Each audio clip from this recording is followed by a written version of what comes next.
Hello everyone, स्वागत है दोस्तों आपका हमारे चैनल पे। आज हम लोग बात करेंगे सन फार्मा की। वैसे सन फार्मा में आज हम लोगों ने इसमें एक इंट्राडे प्लान किया था और ये एक WIT ट्रेड थी। कह सकते हैं WIT ट्रेड में जो रीजन था कि शॉर्ट की एक ट्रेड थी और WIT, और इस ट्रेड के लेने का पीछे का क्या रीजन था वो आज के वीडियो में डिस्कस करेंगे और इसका क्या रिजल्ट था वो भी हम लोग डिस्कस करेंगे। सबसे पहले देखते हैं WIT ट्रेड में ये हमारे पास एक एक सप्लाई जोन है।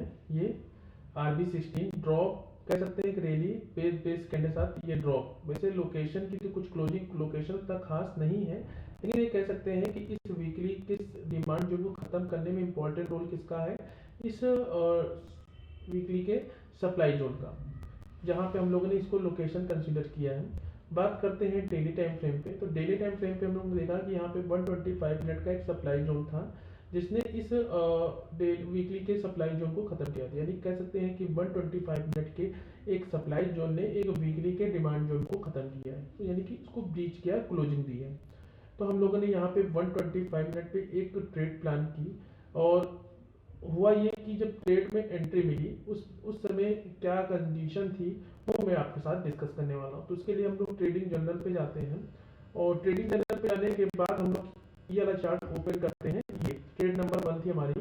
तो इसमें ये था कि प्राइस जो है हमारे पास, ये जो ट्रेड थी, कह सकते हैं RP जहाँ पे कर्सर है, ड्रॉप बेस ड्रॉप का एक सप्लाई जोन था, लोकेशन था।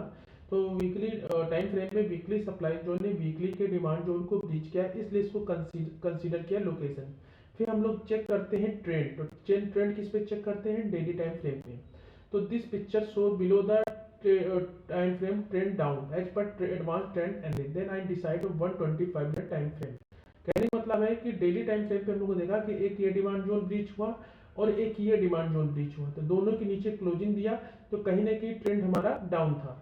तो इसलिए हमने इस पे एक वीकली यानी कि WIT ट्रेड प्लान की। ट्रेंड हमारी सपोर्ट में था, लेकिन प्राइस जब ऊपर जा रहा था तो इसने इस डिमांड जोन को, सप्लाई जोन को खत्म किया, तो जिसके साथ ही हमारा ट्रेंड साइडवेज हो गया। लेकिन कोई नहीं, प्राइस किसी भी वीकली के EMA के सपोर्ट से चला है, इसलिए कोई भी चीज इसमें दिक्कत नहीं थी। 125 मिनट में देखा कि rally base rally 7 out of 7 125 की सप्लाई जोन ने वीकली के डिमांड जोन को ब्रीच किया और क्लोजिंग दी, but this is SL hit and let's find the reason. मतलब ये जो ट्रेड थी 125 मिनट की, इसमें हमारा एसएल हिट हो गया। जब 125 मिनट पे एसएल हिट हो गया तो सबसे बड़ा जो रीजन प्राइस था कि बिग टाइम फ्रेम से चल रही। बिग टाइम फ्रेम से ये कहने का मतलब है कि जो सबसे बड़ी रीजन था कि प्राइस जो है इस रैली बेस रैली के क्वार्टरली के डिमांड जोन से चल रही है। जब प्राइस इस क्वार्टरली के डिमांड जोन से चल रही है तो बड़े टाइम फ्रेम का सपोर्ट है, तो कोई भी चीज उसके लिस्ट में नहीं प्ले करना चाहिए। तो एक रीजन, सबसे बड़ा रीजन था कि बड़े टाइम फ्रेम के सपोर्ट से चल रही थी, जिसको एसएल हिट होने का। दूसरा ये रीजन था कि क्वार्टरली टाइम फ्रेम पे हमारा जो ट्रेंड था वो अप था, मंथली टाइम पे भी ट्रेंड हमारा अप था, लेकिन सेक्टर का भी आज सपोर्ट नहीं मिला। यानी कि आज की जो तारीख है 7 जनवरी 2026 में आज फार्मा सेक्टर में अच्छा खासा बुलिश था और अच्छा खासा इसमें मूव देखने को मिला।